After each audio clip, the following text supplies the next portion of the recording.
தென்னாடுடைய சிவனே போற்றி எந்நாட்டவர்க்கும் இறைவா போற்றி போற்றி அப்படின்னு சிவனடியார்கள் பாடக்கூடிய பாடலை நாம் கேட்டிருக்கோங்க. அந்த பாடல் எங்கே பாடப்பெற்றது, எந்த இடத்திலே பாடப்பெற்றது அப்படின்னு பார்த்திங்கன்னா, ராமநாதபுரம் மாவட்டத்தில் இருக்கக்கூடிய உத்தரகோசமங்கை ஆலயத்திலே சிவாலயத்தில் தான் அங்கே அந்த பாடல் முதலாக இயற்றப்பட்டது, பாடப்பட்டதுங்க. அந்த கோவில் தான் சிவனுடைய பூர்வீகமாக அமையப்பட்டிருக்குங்க. மிக மிக தொன்மையான பழமையான திருக்கோவிலாக இருக்குதுங்க. ஸ்ரீ ராவணேஸ்வரனுக்கும் மண்டோதரிக்கும் திருமணம் நடந்த கோவில் அந்த கோவில். இதெல்லாம் கதையே கிடையாது, கல்வெட்டு சான்றுகள் குவிந்து கிடக்குது.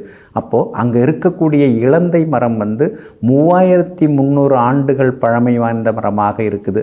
இதுவே வெளிநாட்டில் அந்த மரம் இருந்ததுன்னா உலகளவில் அந்த மரத்துடைய புகைப்படத்தை போட்டு பெரிய அளவில் கொண்டு போயிருப்பாங்க. ஆனால் நம்ம ஊரில் அது இருக்குது. அதனால தான் பழமையான ஸ்தல விருட்ச மரமாக அந்த மரம் இருக்குதுங்க. 8000 ஆண்டுகளுக்கு முற்பட்டதாக தொல்லியல் நிபுணர்கள் கூறுறாங்க. அதுக்கு மேலேயும் பழமையானதாக இருக்கும் அப்படின்னு சிவனடியார்கள் சொல்லி கொண்டிருக்கிறார்கள். பிரதோஷமாக இருக்கிறதுனால ஒரு முறையாவது நாம் ராமநாதபுரம் மாவட்டத்தில் இருக்கக்கூடிய உத்தரகோசமங்கை என்னும் அந்த ஊரிலே அமர்ந்து ஆட்சி செய்து கொண்டிருக்கக்கூடிய ஸ்ரீ சிவபெருமானை நாம் வணங்கிறது ரொம்ப ரொம்ப நல்லதுங்க.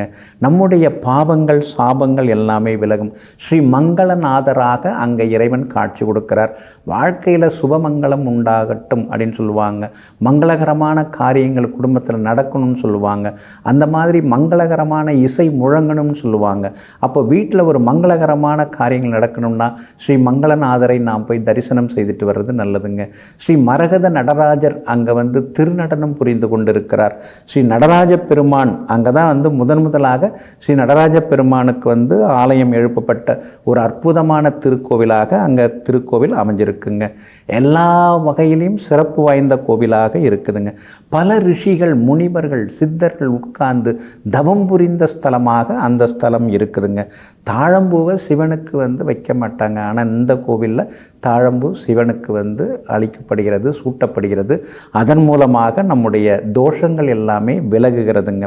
அது மட்டும் இல்லைங்க, இங்கே ஒரு பெரிய சிறப்பு என்னன்னு பார்த்தீங்கன்னா, சூரியன், சந்திரன், செவ்வாய் இந்த 3 கிரகங்களுக்கு சன்னதிகள் இருக்குது. ஏன்னா ஆரம்ப காலத்தில், அதாவது ஆதி காலத்தில் அமையப்பட்ட கோவிலாக இருப்பதனால் இந்த 3 கிரகங்களுக்கு தான் அங்கே சன்னதிகள் எல்லாமே சிறப்பாக அமைக்கப்பட்டிருக்குதுங்க. இது மாதிரி ஏகப்பட்ட விசேஷங்கள் கொண்ட திருக்கோவிலாக இந்த திருக்கோவில் இருக்குதுங்க. செவ்வாய்க்கிழமை இன்னைக்கு மங்கள வாரம்னு சொல்லுவாங்க. அதனால தான் ஸ்ரீ மங்களநாதரை நாம் வணங்குறது ரொம்ப நல்லது. பூமி சம்மந்தப்பட்ட, சொத்து சம்மந்தப்பட்ட கோர்ட்டு கேஸு, பங்காளி பிரச்சனை, அங்காளி பிரச்சனை எதாக இருந்ததுன்னா இன்றைக்கி நீங்கள் சாயந்தர நேரத்தில், பிரதோஷ தினத்தில், பிரதோஷ கிழமையில், பிரதோஷ நேரத்தில் மாலை 5 மணிலேருந்து 6:30 மணிக்குள்ளே இருக்கிற அந்த நேரத்தில் எல்லாமல்ல சிவபெருமானையும் நந்தியம் பெருமானையும் வணங்குனீங்கன்னா அது எந்த கோர்ட்டு கேஸாக இருந்தாலும் அதெல்லாம் நல்ல விதத்தில் முடியுங்க. அதே மாதிரி பிரதோஷ நேரத்தில் நாம் அன்னதானம், சொர்ணதானம், ஆடை தானம் அதெல்லாம் நம்ம செய்தோம்னா எல்லாமே நல்லது. கோவிலில் யார் எது கொடுத்தாலும் வாங்கிக்கலாம், அதில் எந்த வித தோஷமும் கிடையாது. சிலர்லாம் அதுக்கும் கணக்கு பார்த்துட்டு இருக்காங்க, அது தவறு.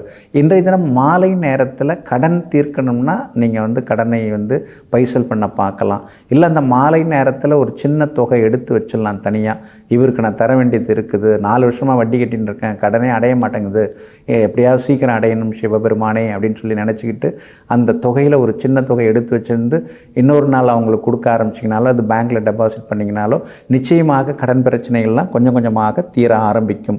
அதே மாதிரி ஏகப்பட்ட விசேஷங்கள் எல்லாமே இந்த அற்புதமான திருநாளுக்கு உண்டு. அப்படி இருக்கிறதுனால இன்றைய தினம் பிரதோஷமாக இருப்பதனால் விரதம் இருந்து எல்லாம் அல்ல ஸ்ரீ சிவபெருமானையும் நந்தியம் பெருமானையும் வணங்குவோம். அனைத்து நன்மைகளையும் பெறுவோம். நெஞ்சிற்கினியவர்களே, மங்கள வாரமாகிய இன்றைய நாள் உங்களுக்கு மகிழ்ச்சியையும் மரியாதையையும் அள்ளித்தரும் நல்ல நாளாக அமையட்டும். மீண்டும் நாளை காலை சந்திப்போம். நன்றியுடன் உங்கள் ஜோதிட முனைவர் KP வித்யாதரன். வணக்கம்.